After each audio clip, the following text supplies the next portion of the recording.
You're listening to Snippets from the Summit with your host, Scott McKay. All right, gentlemen, how's it going? This is your main man, Scott McKay, coming at you again with another Snippet from the Summit as part of the Mountaintop podcast from X&Y Communications. Today, we're going to cover a topic that was brought up by one of you guys during a coaching conversation, and it was so good and so unique that I knew immediately it had to be a Snippet from the Summit.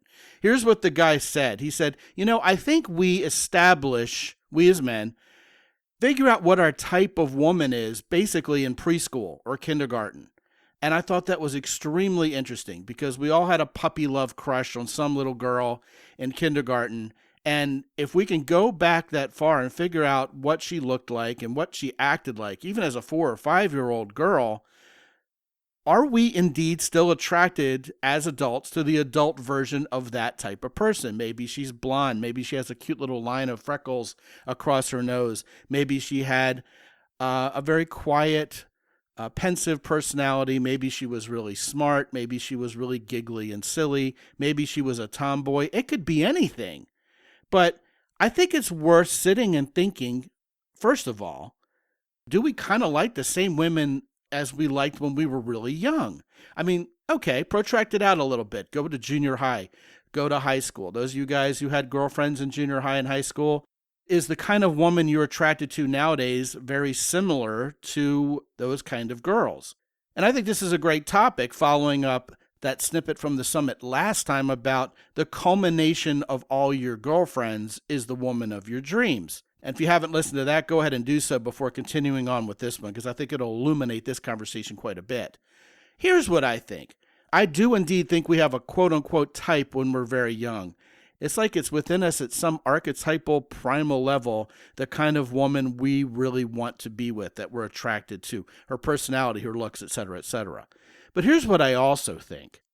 Over time, with life experience, and that includes dating other women, being with other women, and by that I mean not just sexually, but also being around other women in general, our type evolves forward. In other words, we broaden our scope a little bit and we start liking the kind of women that maybe we didn't look at so much when we were younger because we start seeing greater value in them for some reason. That can be because of what they look like naked that we never really imagined properly, I suppose, when we were younger, or because there's a certain kind of personality type among women that you never really thought you would jive with so much, but you in fact do and get along with them great.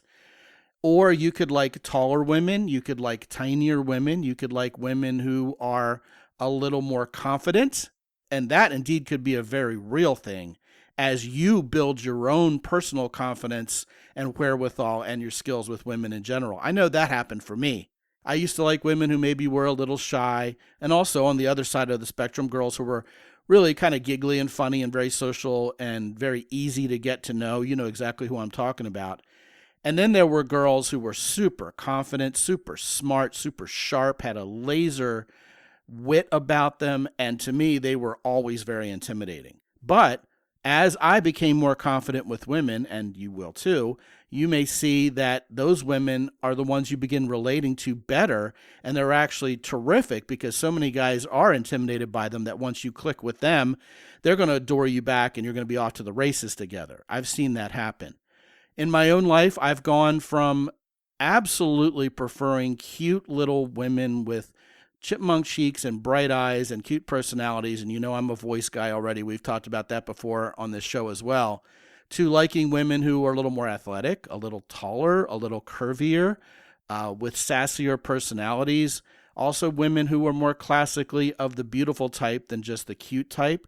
I found myself being attracted to them more than I used to be. One of the developments in my own personal type in my adult life since my 30s has been, for some reason, I like brown-eyed blondies now.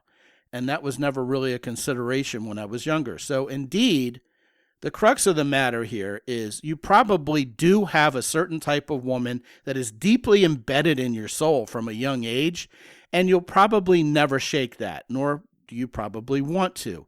But as you evolve as a man, as you get a little bit older, maybe a little wiser and a lot more experienced, you are indeed going to be attracted to a wider range of women. This isn't settling. This is evolution. Now, all of that said, here's the bottom line. I think ultimately when you find the woman of your dreams, she's going to be a lot like that archetypal primal vision you had in your very young years. Play the field, date all the women, kiss all the girls, but in the end, don't be fooled. You have a type, it's deeply ingrained within who you are, and the woman of your dreams will probably look, sound, act, and feel a lot like you've always expected she would from a very young age. Want to talk about this or anything else? Scott at mountaintoppodcast.com. Be good out there.